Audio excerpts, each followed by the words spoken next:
Assalamualaikum warahmatullahi wabarakatuh. Saya Asep Saifullah dari Fakultas Ilmu dan Teknologi Kebumian ITB.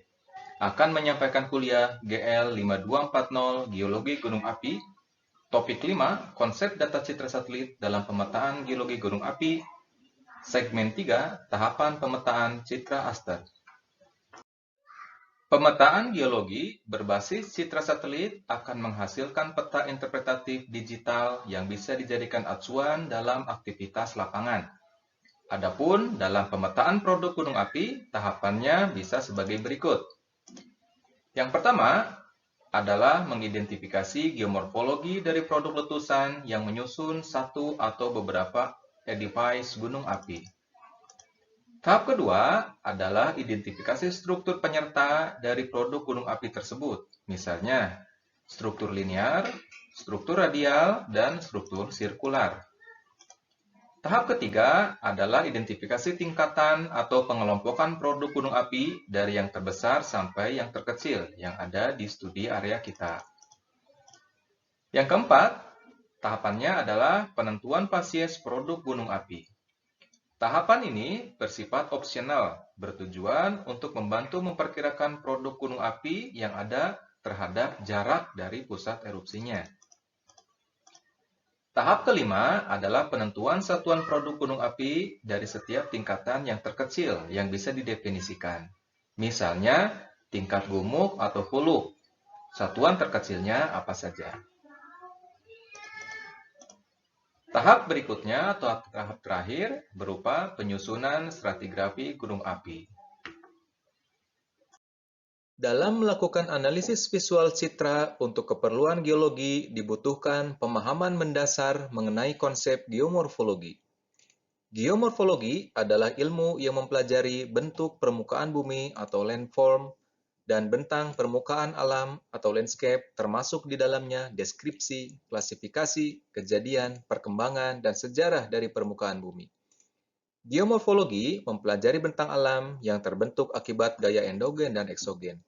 Gaya endogen bersifat membentuk atau konstruktif, misalnya aktivitas tektonik, deformasi, atau vulkanik, sedangkan gaya eksogen bersifat destruktif, misalnya pengaruh iklim dan erosi yang menghasilkan bentuk permukaan tertentu.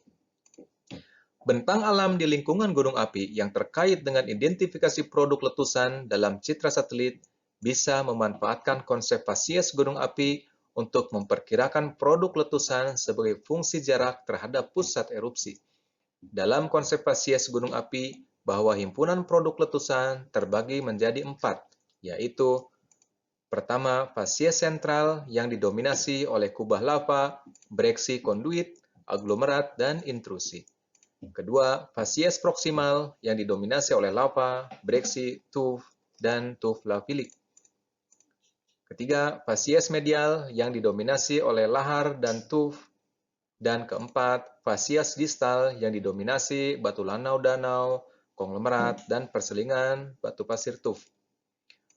Spesies-spesies tersebut akan tampak di lapangan berupa tubuh gunung api dari puncak, tubuh, sampai kaki gunung.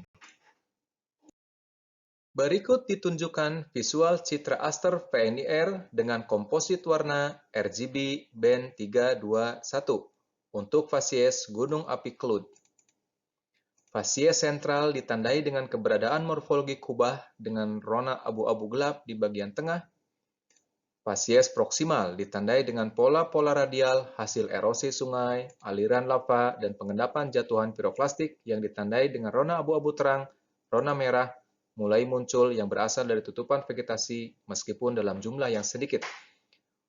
Spesies medial didominasi oleh rona merah, menunjukkan vegetasi lebat dengan tekstur kasar dari endapan piroklastika. Lahar mulai terbentuk yang ditandai dengan rona abu-abu terang, mengisi aliran sungai. Spesies distal ditandai dengan keberadaan rona terang dengan tekstur kasar dan bentuk-bentuk geometri buatan manusia seperti pemukiman dan perkebunan.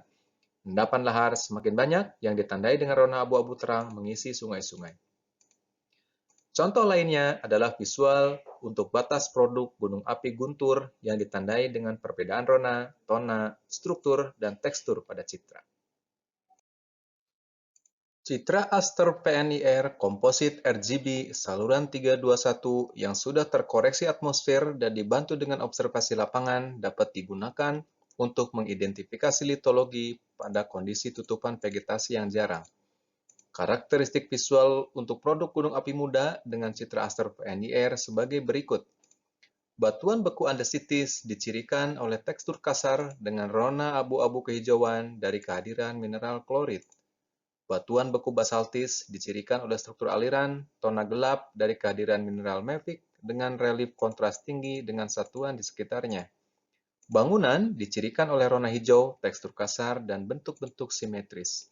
Piroplastik aliran dicirikan oleh rona hijau dari lahan terbuka, tekstur halus dari kehadiran material lepas dengan struktur aliran. Piroplastik jatuhan dicirikan oleh pola melingkar, rona hijau, dan struktur aliran yang menyebar. Batuan beku tracheandesitis dicirikan oleh rona merah dari vegetasi lebat dan struktur torehan dari proses erosi yang insentif. Batuan beku trachitis dicirikan oleh rona hijau, struktur aliran dari lava. Vegetasi basah seperti sawah dicirikan oleh rona hijau gelap, daerah berair, bercak merah dari tanaman padi. Demikian kuliah GL 5240 Geologi Gunung Api topik 1. Kita akan bertemu di topik selanjutnya. Terima kasih. Assalamualaikum warahmatullahi wabarakatuh.